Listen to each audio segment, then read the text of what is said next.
Hi all, welcome to part 28 module to computer networks. So we were discussing the Ethernet standard, right? The Ethernet standard in detail, and we already seen the frame format, the physical layer, max up layer, everything.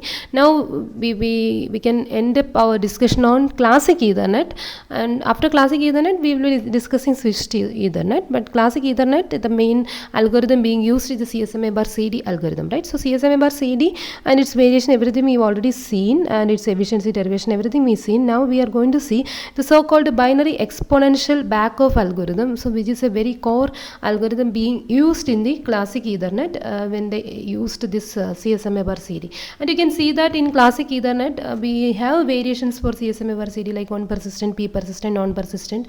Hope you remember. And out of that, this is particularly using on persistent. And what is on persistent? We already seen where the station sends a medium. So scheduled sensing is the first part. When they have a frame to send, whenever somebody want to send a frame, it will sense a medium to send the frame, and the frame will be sent as soon as the medium becomes idle. Suppose a medium is busy, it will keep sensing again and again, repeatedly it will sense, and as soon as the medium become idle, it will immediately send, say with 100%. So that is why this one. When it comes to P persistent, when it found the medium to be idle, it will send or differ with the probability P and on minus P. So that's the case with the P, but here it will be sending 100%. But if after sending, the chances are there still for collision, right? Because two people may sense the channel at the same time to be idle, and they may send together, or how long you can sense, that also matters. So chances of collision are still there, and if there is collision should be detected, see by means of sending that special jamming signal or noise burst like what we already seen. And after detecting the collision, if it is trying again immediately, chances of collision further is high, right? So if both of them understood that there is collision, and both of them waiting for some fixed amount of time, after that again they are trying together, definitely there will be collision again. So to avoid that, the waiting time after the detection of the collision, the waiting time is determined by a randomization algorithm. So the waiting is not a fixed value, it is a random value, and that random value is determined by the binary exponential backoff algorithm. So that is what we are going to see. So they monitor the channel for collision as they send, and if there is collision, and they abort transmission with a short jam signal and retransmit after some random interval of time. So this random is going to be determined by the binary exponential backoff algorithm. So let's see how the random interval is determined when a collision occurs. So after the collision, the time is divided into discrete slots. It will work like the slotted aloha, right? Discrete slots where length is equal to the worst case round trip propagation time of 2 tau. And you know why it is 2 times the propagation time or round trip propagation time. The slot length is fixed to be this value because tau time for the signal to travel in the worst case towards the extreme end, and another tau time for the jamming signal to come back, for the collision signal to come back. So together till this 2 tau of time, the station should keep sending. So every station is given a slot of 2 tau. So whenever he is getting a chance, he will use 2 tau time for transmitting it data. It should use minimum this 2 tau or depending on the length. Okay, at least this 2 tau waiting time should be there. Okay, so that is why you can imagine it as slotted or imagine like the time is divided into discrete slots, and the slot is at least of length 2 tau. So now this 2 tau value also we already seen in our previous lecture. To accommodate the longest path allowed in Ethernet, classic Ethernet, say with the speed 10 megabits per second, we saw a derivation for this 2 tau, that is found to be some 512 bit times, which is 51.2 microsecond. Around some 50 microsecond is our requirement, and we made for 50 microsecond we need 500 bits, and that we approximated to 512 bit, that is 64 bytes. So that is why we made the minimum frame length to be 64 bytes. So accordingly we can imagine it as a like the time is being divided into different slots of time, 64 byte length or 512 bit time or 51.2 microsecond length. In any way, okay, different units only. So that's all. Now after the first collision, so whenever we are getting collision, first collision of my frame, I will be choosing a random time between 0 and 1 slot. So I can either choose the randomization interval to be 0 or to be 1 slot, that much slot. So in the sense, if I'm choosing it as 0, I will send it immediately without waiting. If I'm choosing the randomization interval to be 1, I can wait for 1 slot time before sending trying retransmission. This is for the case with the first collision. Now say I choose either 0 or 1, and accordingly I send my data immediately or after waiting 1 slot of time. The slot length is 6, that 512 bit time, something we already seen. In that case, again chances are there for my frame to collide for the second time.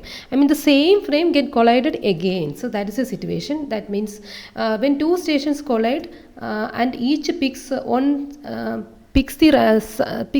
the same random interval of time, then they will collide again, because as we have random in the sense A and B get collided, they can either choose 0 or 1. If both are choosing 0 or both are choosing 1, then chances of collision is high. But if A is choosing 0 and B is choosing 1, then A will get a chance to send its data successfully. So that is the case. So hope the concept is clear. Suppose both of them choose a random value, same collision will be there. So in that case, the frame is getting a second collision for the same frame. Okay, second collision for the same frame. Now the randomization interval we are doubling, like it can be a value, you can choose any random number between 0 to 3, 0, 1, 2, 3, and that many slot time you can wait. So randomly you will pick a number from this. For example, you are picking 2, that means 2 into slot time, and slot time is the 2 that value.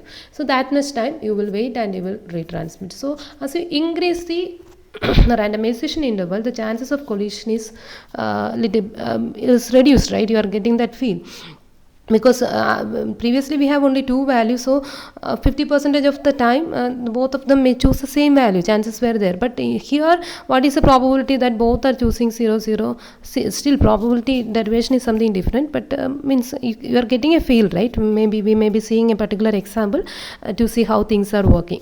But still there are chances where both of them were choosing the same random interval and they were trying again. In that particular worst case, again there will be a third collision for the frame. So for same frame is getting continuously collided, now 3 times it get collided.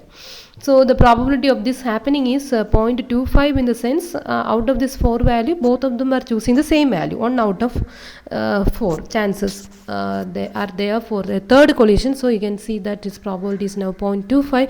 It's reduced from 0.5, it is reduced to 0.25, of course, but still that 0.5 chance is there for the frame to get collide again. And in that case, you have to choose a random interval 2 times of this. We are in every iteration we are making it double, or that is why it is called a binary exponential algorithm, right? Some power of 2. So what will happen now? So now it is 2 power 3 minus 1. So that is 0, 1, 2, 3, 4, 5, 6, 7. So 7 is actually 2 power 3 minus 1, right? So within this interval you will choose a number, that many times, slot times you will wait. Again, some 0.125 chances are there for the same data to get a fourth collision. And now, if it is fourth collision, the random interval will be chosen from 0 to 2 power 4 minus 1. 2 power 4 minus 1. So like that, after say I collisions, the random interval will be chosen in the range 0 to 2 power I minus 1. And that many slots you will skip, and after that you will try again. So, but if you keep on doubling the randomization interval like this, how long you will go? Because even after say 10 iteration, you can see that it will be like a 0 to 2 power 10 minus 1, which is 1023, right? So that is a huge value. If you are choosing some 1000 value, that many slot time you have to wait for your retransmission trial, right? So you can keep on doubling, but you have to give an upper bound. So what people are doing is the upper bound is taken to be some 10 collision. After 10 collision, the randomization interval is frozen that onwards. I mean, after 10 collision, if there is 11th or 12th collision, still they will not double it like the 0 to 2 power 11, 2 power 12, like that. They will not round, but will not double. Instead, that 1023 itself they will maintain. So during 10th collision, the random interval will be chosen like 0 to 2 power 10 minus 1. So what is 2 power 10 minus 1? 1023. Now the same 2023, 0 to 1023, that range they will maintain for another 6 more trial, like for the 11th collision, 12th collision, etc. up to 16th. After some 16 collision, the same randomization interval will be frozen, and that is frozen, or the same interval will be maintained. Now even after 16 collision, if it is still collided again, then error will be reported. So controller reports failure back to the computer. Further recovery is up to the higher layer. So the data link layer just give up after 16 collision. So this is what we call as the binary exponential backup algorithm. So that is chosen to dynamically adapt to the number of stations trying to send. So why it is grown exponentially? Why not keep a fixed value? So fixed in the sense, if you want, you can fix the randomization interval to be some 0 to 1023, right? 0 to 1023. So if you're keeping it like that, what will happen? The chances of two stations colliding for a second time would be negligible, because the randomization interval is very large, right? So two of them taking the same will be with a probability 1 out of 1024. So that is a 1 by 1024. It's a very small value. The chances of second collision will be negligibly small, but the average waiting time is now significant, right? In the sense, you can expect a significant delay for the stations for its retransition, so that is not preferred.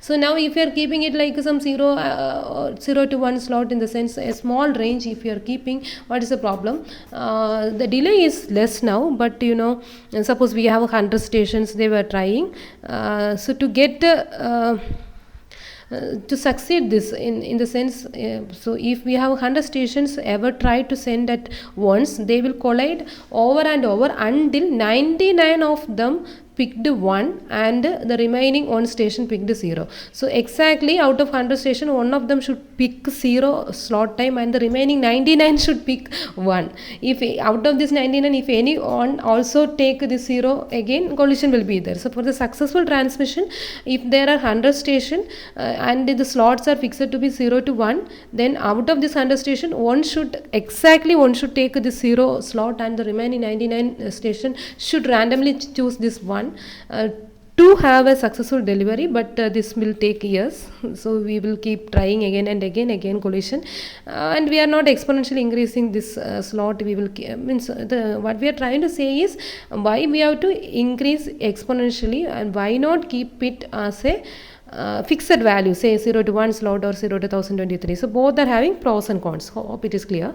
So now what you can do, by having the randomization interval grow exponentially as more and more consecutive collision occur, the algorithm ensure a low delay. When if there are few stations, delay will be low, in the sense the randomization interval will be chosen to be small. But if number of and it ensures the collisions are resolved in a reasonable interval. When there are many stations trying to collide, you will increase the this slot duration. So in that way, you can dynamically adjust the collision interval with the number of stations. So that kind of a flexibility we are having when we try to grow this randomization interval exponentially. So truncating back off at 1023, after 10 trials, we are going to stop our exponential growth, and we will keep 1023 for the remaining 16 more iteration, and that is going to give a bound for the algorithm from growing too large. If there is no collision, then the sender will assume that the frame is successfully delivered and without any problem. Why it is assumed, in the sense, here there is no concept of acknowledgement. So they are not depending on the acknowledgement to ensure that the frame successfully delivered. Instead, if there is no collision signal coming back, everyone will assume that my data successfully delivered. So neither CSMA bar CD nor Ethernet provides acknowledgement. Ethernet in the sense the implementation of CSMA bar CD by the Ethernet protocol. So CSMA bar CD purely there is no concept of acknowledgement, and when it comes to the implementation of CSMA bar CD in Ethernet, there also there is no concept of acknowledgement. Instead, because it's being implemented in a typical LAN, right? So I mean wired LAN where chances of error is very less. So it's enough for you to conclude that there is no collision. If there is no collision, it's enough for you to conclude that the data is successfully delivered. And still we have error detection scheme that you can use as a next level. So the choice is appropriate for a wired optical fiber channel where where you can expect a very low error rate. Any error that do occur still will be detected by the CRC and will be recorded by the higher layers. So when it comes to wireless channel, it is not advisable to use a scheme without this acknowledgement, because chances of error is very high in wireless channel, and where you can go for a variation of it with the acknowledgement.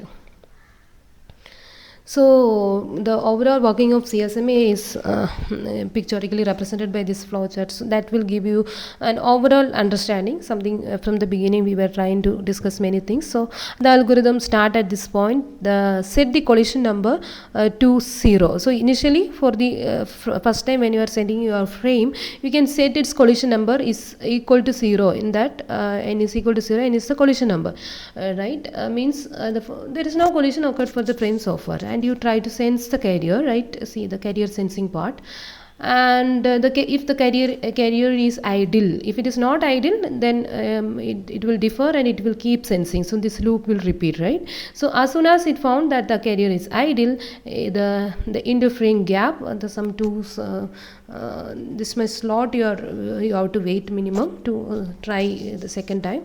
So after this interfering gap, it will transmit the frame immediately when it found that the carrier is idle. So now once you start sending the data, chances are there for it to get collided. If there is no collision, a successful delivery, we can stop our algorithm at that point. Now if there is collision, whoever is detecting it will be sending a special jam signal or collision signal to others. So on the way, the sender will be notifying about the collision. And whenever there is a collision noted down for a particular frame, its collision number is increased. Initially it was 0, then for the first collision it will be increased to 1. Again if there is collision, it will be increased to 2, like that it will go.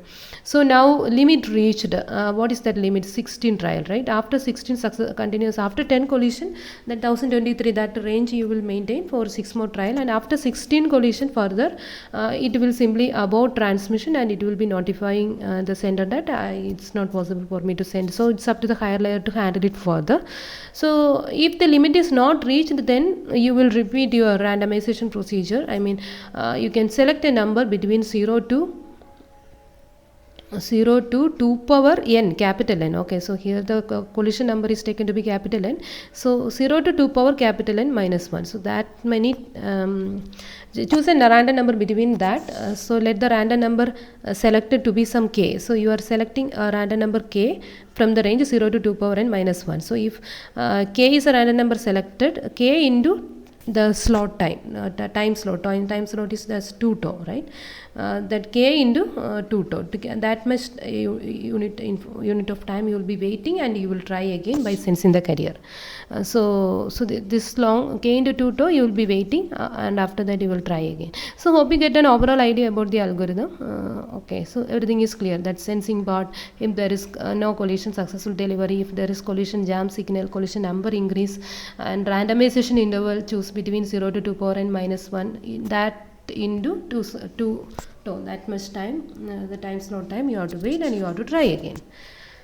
So this concept, you can expect some problem in GATE exam from this idea. So it's somewhat very important. So try to understand in the correct way. Okay, thank you. Further any doubts you can ask me when we have a live discussion session.